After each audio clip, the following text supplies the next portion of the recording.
राजस्थान अपनी समृद्ध संस्कृति परंपराओं के लिए जाना जाता है, लेकिन मरुधरा के युवाओं में नशे की बढ़ती प्रवृत्ति अब एक गंभीर चुनौती पेश कर रही है। नशे का बढ़ता कारोबार और नए नए ट्रेंड देश प्रदेश के लिए गंभीर चिंता का विषय है। नमस्कार, आप देख रहे हैं पंचलाइन। मैं हूं प्रताप सिंह आपके साथ। हम चर्चा करेंगे आज यूथ में बढ़ते नशे के ट्रेंड और इस पर लगाम लगाने के उपायों पर।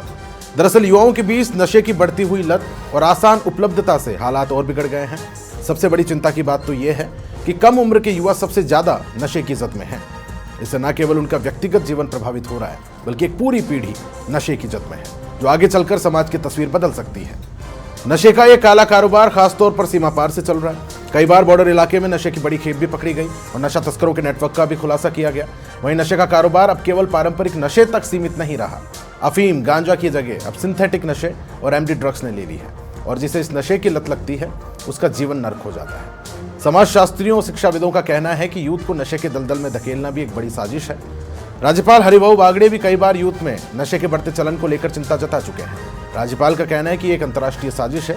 नशे के जरिए हमारे यूथ को टारगेट किया जा रहा है। चर्चा में आगे बढ़ने से पहले सुनते हैं कि हाल ही में एक कार्यक्रम को लेकर नशे को लेकर कार्यक्रम में क्या कहा राज्यपाल हरिभाऊ बागड़े। सुनिए। आता बाहर से आता है, पाकिस्तान से आता है। क्यों आता है? वो पैसे कमाने के लिए नहीं आता। उनको पैसा नहीं कमाना इससे। भारत के तरुणों की शक्ति कम करना है, जल्दी बूढ़ा करना है। भारत के तरुणों को जल्दी बुढ़ापे पे लाना है।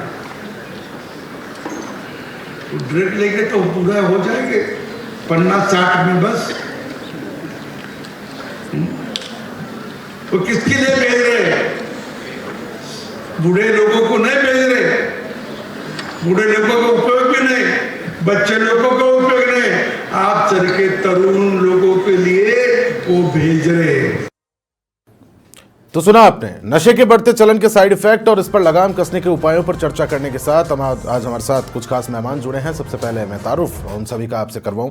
सबसे पहले योगेंद्र जोशी जी, पूर्व प्रशासनिक अधिकारी, हमारे साथ इस चर्चा में जुड़े हैं। योगेंद्र जी, बहुत स्वागत है आपका। डॉक्टर मनस्वी गौतम, जो कि मनोरोग विशेषज्ञ हैं, आपका बहुत स्वागत। और राजू बॉक्सर, जो कि भूतपूर्व सैनिक रहे हैं और अब जागरूकता फैला रहे हैं, युवा किस तरह से नशे को लेकर बचें, सजग रहें उसको लेकर। सबसे पहले योगेंद्र जी, मैं आपका रुख करना चाहूँगा। नशा एक विकट परिस्थिति बनता जा रहा है और इसमें कोई दो राय वाली बात है नहीं है, कितने भी दावे यहाँ पर प्रशासन की ओर से किए जाएं। सबसे बड़ी बात इसमें यह है कि छोटे छोटे बच्चों तक को पता है कि ये कहाँ से उपलब्ध होगा। प्रताप जी, आपने बिल्कुल सही कहा है। नशा आसानी से उपलब्ध है। दूसरा ये है कि इसका चाव चस्का इतना है कि एक बार जबान पे लग जाए या एक बार इंजेक्ट हो जाए तो उसकी आदत पड़ जाती है। वो इसके बिना रह नहीं सकता। खाने के बिना रह सकता है, लेकिन इसके बिना नहीं रह सकता। तो कारण ये है कि हमारा देश एक समृद्ध देश था, बिल्कुल खुशहाल देश था। कारण ये है कि हम जब देखा कि अंदरूनी हालात ऐसे हैं कि जिसमें हमारा जो अंदर का जो सिस्टम है वो कमजोर है, प्रशासनिक सिस्टम कमजोर है, तो बाहर के जो देश हैं या बाहर के जो लोग हैं, जैसे पोर्ट से आ जाता है नशा, ड्रोन के माध्यम से नशा आ जाता है। दूसरा वैसे भी आ जाता है, फेंक भी देते हैं। जैसे बॉर्डर है गंगानगर बाड़मेर पंजाब की बॉर्डर है, तो वहां से ड्रोन से भिजवाया जा रहा है। तो अब क्या हो गया है कि ये सब चीजें जब आ गई हैं, लेकिन कानून भी बहुत कड़वा है। अपना जो है एनडीपीएस एक्ट का कानून बहुत कड़वा है 1985 का, लेकिन उसकी पालना नहीं होने से ही ड्रग्स बढ़ रहा है। अगर उसकी अक्सर से पालना हो जाए तो इसके अंदर कमी आ सकती है, अन्यथा नहीं। प्रशासनिक तंत्र की जो कार्रवाइयां इसको लेकर की जा रही है, उन्हें कितना सफल आप देख पा रहे हैं? देखिए, जो आप रोज टीवी में देखते हैं, रोज अखबारों में पढ़ते हैं, डीआईजी आईजी सामने पोटलियां रख रख के बताते हैं कि साहब हमने इतनी ड्रग पकड़ ली, हमने इतना पकड़ लिया। लेकिन मैं आपको बताऊं, पिछले 5 सालों में सिर्फ कोटा के अंदर 46 अपराधी पकड़े गए थे। 46, उसमें से 44 छूट गए, बरी कर दिए। अब आप मुझे बताइए कि ये कोटा की हालत है। तो ये तो प्रशासन का, पुलिस का फेलियर नहीं। और पता आपको उसमें क्या है, निर्णयों में क्या है कि जितनी जैसे आप पकड़ने गए तो आप बताइए नया कानून लागू हो गया, आपको प्रिंटर लैपटॉप सब ले जाने पड़ेंगे मौके पे। अगर जंगल में कोई अपराधी मिल गया जिसकी आपने तलाशी ली, घूमते हुए पकड़ लिया, तो आप कैसे पकड़ेंगे भाई? आप कर ही नहीं सकते कार्रवाई। और इसी प्रकार से दूसरी कि आप देखिए वहां जो एफआईआर लगी है ना, जिनमें बरी हुए हैं, मतलब मैंने पढ़ा है कि 44 बरी क्यों हुए। आप बताइए 1 किलो 155 ग्राम पकड़ी गई और 50 ग्राम के सैंपल ले लिए, और फिर जब अदालत में तुला तो वही 1 किलो 55 ग्राम पूरी की पूरी वैसे के वैसे। तो जज ने कहा भाई फिर वहां 50 ग्राम कहां गया, वो कहां से लाए तुम? इसी तरह की कई व्याधियां आप देखिए, इसमें सील मोर का मामला रहता है। आप किसी अधिकारी को बुला लेते तो मैं पूछता हूं कि सील मोर करने के बाद सील कहां जाती है, इनको पता ही नहीं है। कारण ये कानोता के अंदर सीआई ने एक दिन में 2 अपराध एनडीपीएस एक्ट के पकड़े, दोनों अपराधों पे एक सील थी, मुलजिम की जमानत हो गई। अरे भाई प्रोसीजर को समझें कि जब ये बरामद होता है कहीं से तो कानून ये कहता है, धारा 42 है, धारा 50 है, धारा 57 है, ये कहती है कि उसके अंदर कोई बीच में रुकता नहीं है, वो उसमें टाइम रहता है। और ये क्या करते हैं, ला करके और यहाँ सामने रख लेंगे, हमने ये पकड़े, हमने वो पकड़े। आपने तो एफआईआर लगा दी उसके अंदर, वो तो बरी हो गए। तो कारण ये है कि इसके जमानत के प्रावधान भी बहुत कड़े हैं। धारा 37 में अभी आपने शायद देखा हो अखबार में कि एक हाई कोर्ट ने जमानत ले ली, सिर्फ ये कहते हुए कि इसके अंदर डिले हो रहा है। तो ये व्यवस्था आप लचर मान रही हैं या जानबूझकर दी हुई छूट है? ये प्रशासन जिस तरह से काम कर रहा है, जिस तरह से कुछ एग्जांपल्स आपने गिनवाए। देखिए ये अनुसंधान अब डीवाईएसपी और इंस्पेक्टर करते हैं, इसमें कईयों ने तो सब इंस्पेक्टरों ने अनुसंधान कर दिया, तो उसमें उन्होंने बरी कर दिया आदमी को। अब बात यह है कि इसका इन्वेस्टिगेशन, मेरी राय है ये कि आरपीएस अधिकारी से नीचे का कोई अधिकारी ना करे और उसका सुपरविजन आईपीएस अधिकारी करे, और वो उसके बयान दर्ज हो उसमें आईपीएस अधिकारी के। मैं कहता हूं उसके बिना ये चीज नहीं रुकेगी किसी सूरत में, और ये बढ़ेगी ही सही। कारण बरी होने सजा हो ही नहीं रही भाई। ठीक है, राजू बॉक्सर मेरे साथ जुड़े हुए हैं, भूतपूर्व सैनिक है। राजू जी, किस प्रकार से जागरूकता फैलाने का, हालांकि ये बहुत सराहनीय काम आपकी ओर से किया जा रहा है, समाज को लेकर बात करें, आप ऐसे लोगों से मिलते भी हैं जो नशे की जद में हैं, उनको बचाव के तरीके भी बताते हैं, उनको जागरूक भी करते हैं। किस तरह की परिस्थितियां सामने आती है इस दौरान? प्रताप जी, मुख्य तो हमारे सामने ये आती है कि जो परिवार के बच्चा मर चुका उसकी सिचुएशन बहुत बेकार है, लेकिन समस्या ये है कि प्रशासन हमारा साथ तब देगा जब हम लोग जागरूक होंगे। पहले बात, हम जागरूक होना नहीं चाह रहे। दूसरा, एमडी ड्रग्स एक ऐसी चीज हो गई जो बॉर्डर पार से की जरूरत ही नहीं है, ये हमारे यहाँ तैयार हो रही है। हाँ, छोटे छोटे इलाकों में, गाँव दूरस्थ इलाकों में बड़ी बड़ी फैक्ट्रियां बन रही हैं, एमडी तैयार। नागौर में एक साथ के अंदर 3 फैक्ट्री पकड़ में आई थी, हनुमानगढ़ में पकड़ में आई थी, गंगानगर में पकड़ में आई थी। तो एक साथ में हमारे यहाँ इतनी ज़्यादा जहर फैल चुका है कि जिसकी हद नहीं है। और जयपुर की जहाँ बात करते हैं तो 40 ठिकाने मैंने खुद ने दिए थे एमएन दिनेश साहब को लिख के कि ये 40 ठिकाने और यहाँ पे कार्रवाई की जाए। अच्छा, वो अभी से नहीं है, 20 साल पहले वहाँ दारू बिकती थी उसी ठिकाने पे। जब उसके फादर शांत हो गए तो वो धीरे धीरे वहाँ पे गांजा बेचने लगे, उसी जगह पे अब एमडी ड्रग्स बिक रही है। कोई अलग ठिकाना चेंज नहीं हुआ, ठिकाना वही, बेचने वाले परिवार वही, सबको पता है कि हाँ भैया यहीं बिकती है। लेकिन उस तो फिर प्रशासन कार्रवाई क्यों नहीं कर पा रहा? क्या चीज प्रशासन को बाध्य कर रही है कार्रवाई करने को लेकर? आम जनता तक को पता है, छोटे बच्चों को पता है कि यहाँ से नशा लेना है और करना है, प्रशासन क्या कर रहा है? उनको नजर नहीं आ रही? प्रशासन की एक जगह कार्रवाई हमने पूरी जरूर देखी है, जयपुर के एक छोर में। उसके अलावा प्रशासन का जहां पहले बिक्री थी वहां की वही है। इसके लिए लिखित में तो हमने सबको दे दिया, यहाँ की प्रधानमंत्री जी तक को लिख के दिया था, उसके बयान भी हुए थे, वो भी हमने बयान दिए। सीएम साहब की जब पीएम जी को दे दी तो ठीक है, यहाँ कमिश्नर साहब से बयान हुए कि भाई क्या बात है, आपने जो लिख के दिया था, इतना लंबा चौड़ा चिट्ठा दिया, उसमें क्या है। तो उसके अंदर मैंने 20 बच्चे मरने की पुष्टि करी थी कि 20 बच्चे एकमात्र जवाहर नगर कच्ची बस्ती से खत्म हो गए। तो पूरा जयपुर का जब आवरण लेते हैं तो हमारे पास नाना करते, ज्यादा बड़ी संख्या तो नहीं करा, लेकिन 2 साल में 500 से ऊपर एमडी ड्रग्स से मरे। ठीक है। अच्छा, डॉक्टर मनीश्वी गौतम, मनोरोग विशेषज्ञ मेरे साथ जुड़े हुए हैं। डॉक्टर साहब, बहुत स्वागत है आपका। डॉक्टर साहब, मैं समझना चाहता हूं कि नशे की ओर युवा क्यों जाना चाह रहा है, इसके पीछे का बड़ा कारक आप क्या मानते हैं? छोटे छोटे बच्चे नशे के प्रति लालायित हो रहे हैं, इसके पीछे का मुख्य कारण क्या है? देखिए, सबसे पहली चीज़ हमको ये समझना है कि इंसान नशा क्यों करता है। इंसान नशा करता है पहला एंजॉय करने के लिए, क्योंकि उसको उस नशा करके मज़ा आता है। दूसरा, अगर मैं कहूँ किशोरावस्था का व्यक्ति जा रहा है तो एंजॉय करने के लिए नहीं जा रहा, एक्सप्लोर करने के लिए जा रहा है, क्योंकि किशोर जो होता है उसका मन बहुत ज़्यादा इंट्यूटिव होता है कि वो क्या है कैसे है उसके बारे में उत्सुकता होती है जानने की। ठीक है। तीसरी चीज़, व्यक्ति नशा करता है सोशल एक्सेप्टेंस के लिए, कि भाई मैं समाज में बैठ रहा हूँ, उठ कर रहा हूँ, सब लोग कर रहे हैं, मैं नहीं करूँगा तो लोग मुझे इग्नोर कर देंगे, मेरे साथ नहीं आएंगे। ठीक है, एक्सेप्टेंस के लिए। चौथा होता है पीयर प्रेशर के लिए, सब लोग कहते हैं कि नहीं नहीं तू नहीं करेगा तो तेरे को हटा देंगे हम, तुझे करना ही पड़ेगा, तो मैं नहीं चाहता हूँ तो भी मुझे करना पड़ता है, पीयर प्रेशर की वजह से। पांचवा होता है कि व्यक्ति नशा करता है जब उसको लगता है कि ये एकमात्र उपाय मेरे पास बचा है जिसके जरिए मैं अपने गमों को, अपनी परेशानियों को भूल सकता हूँ, उस एंग्जाइटी को दूर कर सकता हूँ और इससे पार पा सकता हूँ। हालांकि ये बिल्कुल गलत सोच है। ये अपने आप में उसे एक विशेष सर्कल में डालेगा जो उसको बाद में और एंग्शियस बनाएगा और ज़्यादा डिप्रेस बनाएगा। पर उस समय तात्कालिक अनुभव सुख का और उस परेशानी से दूर होने का ये एक कारण है। तो इस तरह से कई कारण है जिसकी वजह से व्यक्ति नशे करते हैं। हमें उन कारणों के ऊपर और उन व्यक्तियों को चिन्हित करके उसके अनुसार उसके ऊपर कार्य करना। चूंकि आप साइकोलॉजिस्ट हैं तो शुरुआती स्तर से ही घर परिवार में जो बच्चे होते हैं, माता पिता किस तरह से उनको जागरूक करें, बच्चे तो आखिर फिर बच्चे हैं, उनकी साइकोलॉजी के अकॉर्डिंग उनको किस तरह से ट्रीट किया जाए कि वो नशे की तरफ ना देखें। देखिए, सबसे बड़ी प्रॉब्लम जो है वो आज के टाइम पे ये है कि माँ बाप दोनों वर्किंग हैं, दोनों के पास में अपना खुद के लिए समय नहीं है, बच्चे अनसुपरवाइज्ड हैं और उनको यूज करने के लिए बहुत सारे लोग जो हैं वो तैयार बैठे हैं कि कैसे ये बच्चा हमारे पास में आए, इसके जरिए हम पैसे उगाएं, इसे हम नशे में फंसाएं और उससे फिर हम और कारोबार करें। तो पहली चीज, माँ बाप को थोड़ा समय देना होगा अपने बच्चे को, उसके साथ समय व्यतीत करेंगे तो पता चलेगा कि बच्चे के व्यवहार में कोई परिवर्तन आया है क्या इन दिनों में, बच्चे के स्कूलिंग के अंदर शेड्यूल में कोई गिरावट आई है क्या एकेडमिक्स में, बच्चे के अंदर कहीं कोई विसंगति का असर तो नहीं दिख रहा है, चिड़चिड़ापन बढ़ गया है, कोई और कोई चीज़ है, एकाकी हो गया है बच्चा। तो इस तरह से वो अगर उसको समय देंगे तो उसके बारे में जान पाएंगे।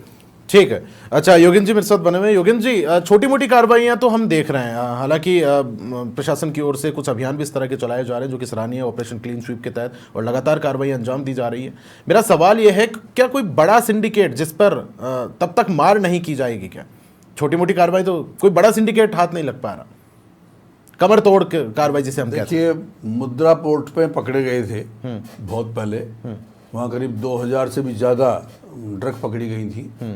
मुद्रा पोर्ट बम्बई जितना है, और वो ऐसे लोगों के पोर्ट हैं जो राजनीतिक संरक्षण के हामी हैं, उनको संरक्षण मिलता है। तो ये जो बड़ी ड्रग्स आ रही ना बाहर से, जो पोर्ट के माध्यम से आ रही है, ड्रोन के माध्यम से आ रही है, ट्रेन के माध्यम से आ रही है, आजकल तो शायद मेरे ख्याल से आप अमेजोन पे या किसी पे मांगोगे तो उसमें मिल जाया करेगी। तो स्थितियां ये हो रही हैं कि ये जो सिस्टम बन गया है, ये ऐसा बन गया है कि खाली स्थान को जो था, जो लोग नहीं पीते थे, नहीं खाते थे, उनको भी ये। आप देखिए बार में क्या है, अब बार जो चल रही है, बार में दारू और वो तो अलग है, लेकिन वहाँ नशा भी सप्लाई होता है। हाँ, वहाँ जो आप बाउंसर देखते हैं ना, उनकी जेबें तलाश कर लो आप, आपको उनमें नशा मिल जाएगा, पुड़िया मिल जाएगी। तो क्या कर रहे हैं कि हमारी सरकार भी नहीं चाहती कि यहाँ का जो युवा है, यहाँ का जो जवान आदमी है, वो होश में रहे।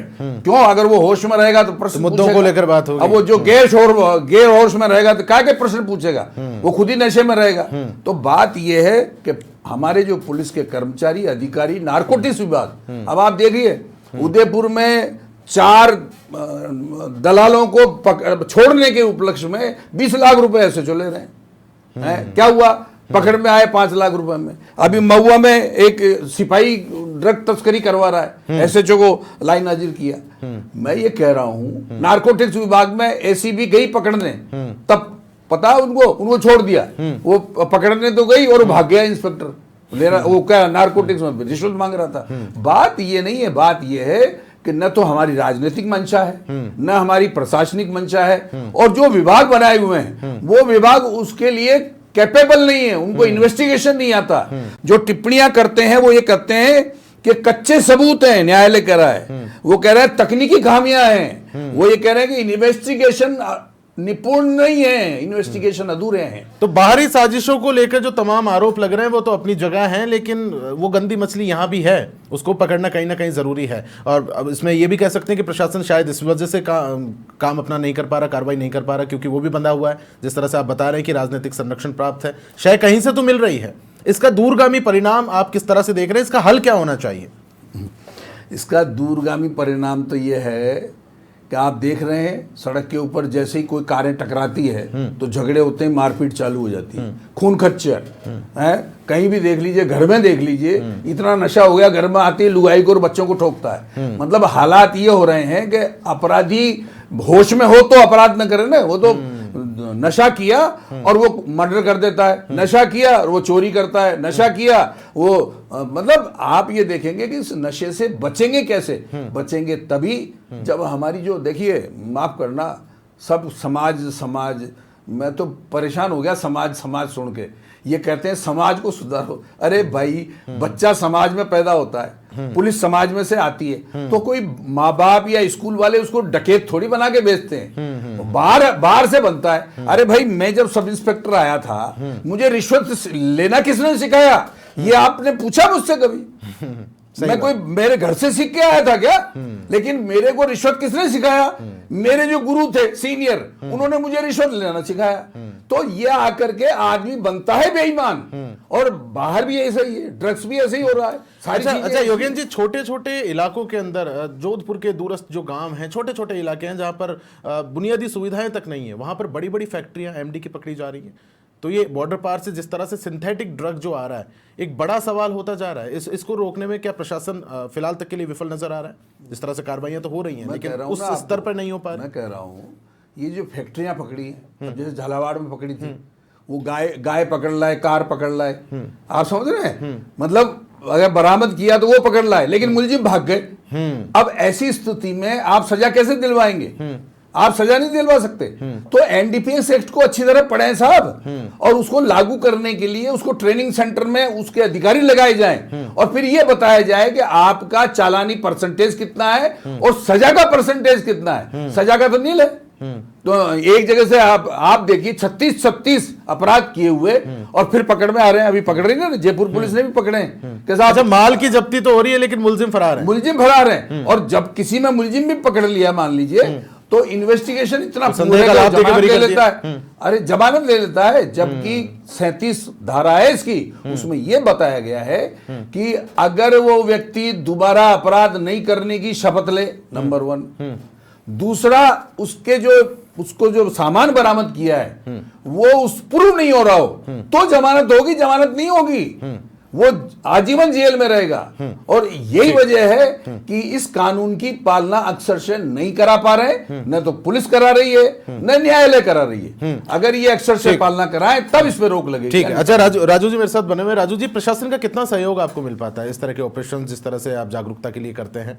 प्रशासन कितना आपको सहयोग दे पा रहा है, और सरकार के स्तर पर भी किस तरह के जागरूकता अभियान आप देख पाते हैं? सरकार की तरफ से कोई जागरूकता अभियान नहीं है, सिर्फ ये डिबेट में हो सकता है या फिर पेपर में इनमें आ सकता है। सरकार की तरफ से कोई जागरूकता अभियान नहीं है, कागजों में है सिर्फ अभियान, बिल्कुल धरातल पे नहीं देख पा रहे। हाँ, और प्रशासन की ओर से भी देखते तो मुझे पूरे जयपुर के अंदर से भी एक जगह से मिला है, बाकी और प्रशासन से भी। जब आप शिकायतें देते हैं प्रशासन को कि संबंधित जगह पे इस तरह का काम हो रहा है या संबंधित व्यक्ति इसकी चपेट में है, तो प्रशासन कितना त्वरित रिस्पॉन्ड आपको कर पाता है? वो फोन पे तो मानते ही नहीं है। अगर फोन पे बता देंगे यहाँ बिक्री आप आ जाइए तो मानते ही नहीं, बोले लिखित में दीजिए। जब लिखित में देते तो उसके पहले ही वो भाग जाते हैं, क्योंकि सूचना उनको मिल जाती है कि ये यहाँ बिक्री पुलिस आने वाली, उससे पहले वो भाग जाते हैं सारे के सारे।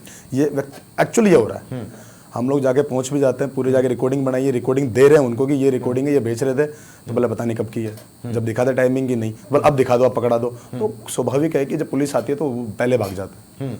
ठीक है। अच्छा डॉक्टर मनस्वी जी हमारे साथ बने। मनस्वी जी, आप तो पीड़ितों से भी बात करते होंगे जो नशे की जद से निकल कर बाहर आए हैं, किसी तरह से सर्वाइव वो कर पा रहे हैं, उनके क्या कुछ अनुभव होते हैं? क्या कुछ पीड़ा वो आत्मसात करते हैं? किस तरह से वो इसमें अंदर घुसे, किस तरह से बाहर निकल, अच्छा और बाहर किस तरह से निकले अगर कोई जद में भी है नशे की?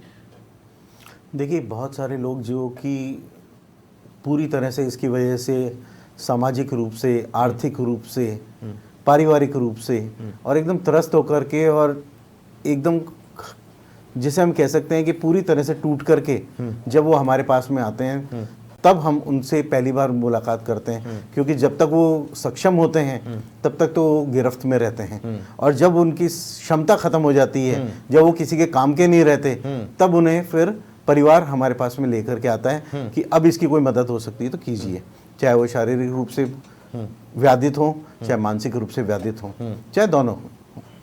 ठीक है, तो पहली बात तो है पहुंचना ही उनका बहुत लेट होता है हमारे पास में।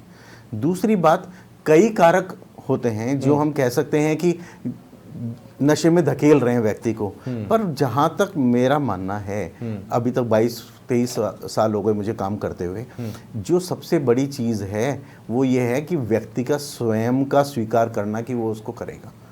अगर व्यक्ति स्वयं स्वीकार नहीं करता तो कोई भी बाहरी ताकत उसे नहीं करा सकती है नशा। अच्छा, आप ज्यादातर आपने कहा सक्सेस स्टोरीज की आपने बात करी कि कैसे वो बाहर आते हैं, तो सबसे पहली चीज है मोटिवेशन, विल पावर, खुद की जरूरत, विल पावर कि मेरे को ये करना है। फिर दूसरी बात है मदद लेना, कि मेरे को इसमें कौन मदद दे सकता है। अगर मेरे को शारीरिक रूप से परेशानी है तो मदद कौन दे सकता है, सामाजिक रूप से परेशानी है तो मदद कौन दे सकता है, आर्थिक रूप से परेशानी है तो मदद कौन दे सकता है, संबल कौन दे सकता है। सही व्यक्ति को आइडेंटिफाई करना, उसकी मदद लेना, और फिर उसके बाद में उन प्रयासों को अनवरत रूप से तैयार रखना, क्योंकि हमारे यहाँ पे कहा जाता है कि once you are an addict you are addict for life, यानी कि मस्तिष्क के अंदर वो रसायन फॉर एग्जांपल आप 10 पेशेंट से बात करते हैं तो आप एक खास पैटर्न भी होता है इनका, उस पैटर्न को जब नोट करते हैं तो कहीं ना कहीं वो पैटर्न जाके एक जगह फ्लैट होता है, समानांतर होता है। वो कौन सा बड़ा कारण है कि जिसके चलते ज्यादातर युवा नशे की जद में आ रहे हैं?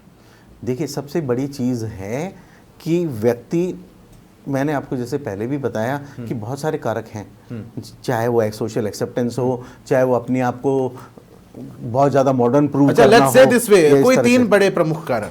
सबसे बड़ा प्रमुख कारण है आज के टाइम पे जो हमारी जो पार्टी कल्चर है, वो युवाओं को सबसे ज्यादा आगे, इसके अंदर जो ग्लैमराइज किया जा रहा है इस चीज को, नशे को कि जो नशा करता है वो व्यक्ति तो बहुत मॉडर्न है, वो व्यक्ति कूल है, और वो एक्सेप्टेबल है, और वो फ्लैम्बॉयंट है, उसको सब लोग उसको ही अप्रोच करेंगे। ठीक है। तीसरी चीज इसे जो हल्के सॉफ्ट पॉइजन के रूप में जो परोसा जा रहा है कि ये एक सोशल मीडियम है, जबकि वास्तव में कोई सोशल मीडियम नहीं है, लेकिन ये जेलिंग करने के लिए एक सोशल मीडियम है। ठीक, ये एक बहुत ज्यादा शहरों में अगर आप देखें तो ये सबसे ज्यादा बड़ा मोटा कारक है। अच्छा, योगेंद्र जी मेरे साथ बने हुए हैं। योगेंद्र जी, बच्चे तक को पता है नशा कहां से लाना है, कौन सी गली में मिलेगा, पुलिस का खुफिया तंत्र क्या कर पा रहा है? मैंने कहा ना आपको कि पुलिस का खुफिया तंत्र तो है ही नहीं, और है तो उनको पूरी जानकारी है, लेकिन वो इस फफूंद में पड़ना ही नहीं चाहते। कारण ये है कि अब इतनी ज्यादा नशा हो गया है कि पुलिस की संख्या तो है कम, काम करने के तरीके हैं कम, समय है कम। अब आप बताइए कि हमारे यहाँ स्थिति बताता हूँ आपको कि क्या स्थिति है पुलिस की, कि जितनी संख्या होनी चाहिए उतनी संख्या पुलिस की नहीं है, तो आप पुलिस को बढ़ाओगे कहां से? मान लीजिए 2000 पुलिस वाले चाहिए, जो यूएनओ कहते हैं, जो वर्ल्ड ऑर्गेनाइजेशन कहता है 1 लाख पे 222 पुलिस वाले होने चाहिए, हमारे 1 लाख पे 119 हैं। अब आप बताइए क्या काम कराना चाहते हैं? दिन भर तो राजनीतिक व्यक्ति निकलते करते हैं तो प्रोटोकॉल्स में काम आते हैं, उसके बाद में पुलिस इन्वेस्टिगेशन कब करेगी भाई? अच्छा, अब इन्होंने नया इन्वेस्टिगेशन का तरीका अपना दिया कि आप मौके पे सारी कार्रवाई करेंगे जो नए कानून के अनुसार, तो सारी कार्रवाई मौके पे करेंगे तो लैपटॉप भी जाएगा वहां, मौके पे प्रिंटर भी जाएगा वहां, सब कुछ जाएगा। और आप बताइए जहां पर लाइट नहीं है तो वहां क्या जाएगा? वहां क्या जाएगा?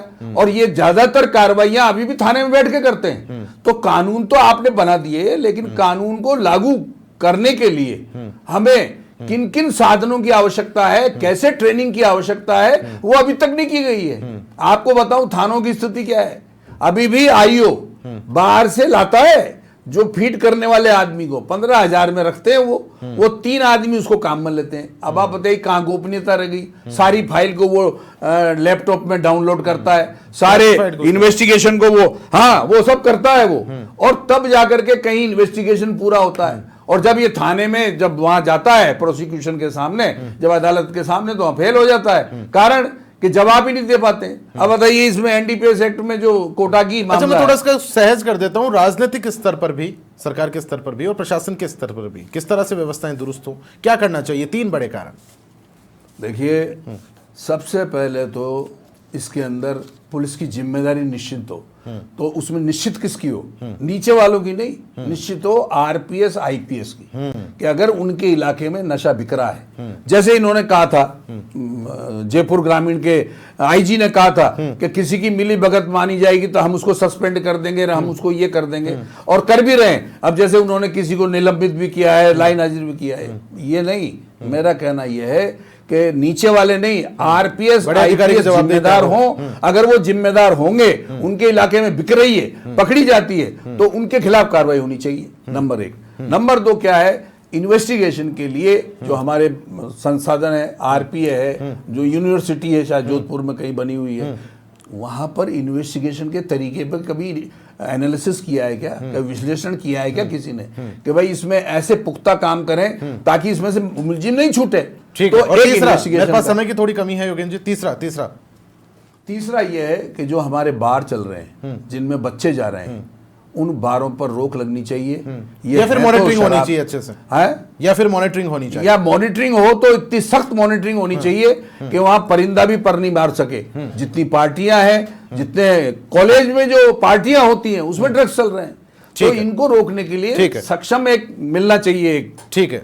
डॉक्टर मनस्वी जी, आपका क्लोजिंग स्टेटमेंट इस पूरे मुद्दे को लेकर। देखिए, सबसे बड़ी बात जो हमको समझनी है वो ये है कि नशा एक मानसिक विकृति ही नहीं है, बल्कि एक तरह की गंभीर बीमारी है, और एक बार उससे जूझने के बाद व्यक्ति को वापस से अपना संबल प्राप्त करने में बहुत अधिक समय लगता है। इसलिए सबसे अच्छा है prevention is better than cure. आप उससे कुछ दूर रहें, किसी भी प्रकार के किसी भी भुलावे में नहीं आए, किसी भी प्रकार से उसको पीयर प्रेशर में ना आए, और किसी भी प्रकार से उसको ग्लैमराइज ना करें। ठीक है। राजू जी, आपकी आखिरी प्रतिक्रिया।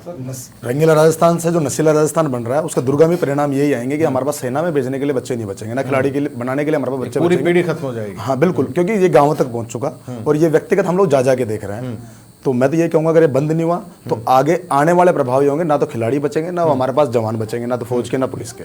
ठीक है, तो फिलहाल के लिए इस चर्चा में इतना ही। बहुत शुक्रिया आप सभी का मेरे साथ जुड़ने के लिए। फिलहाल के लिए इतना ही, नमस्कार।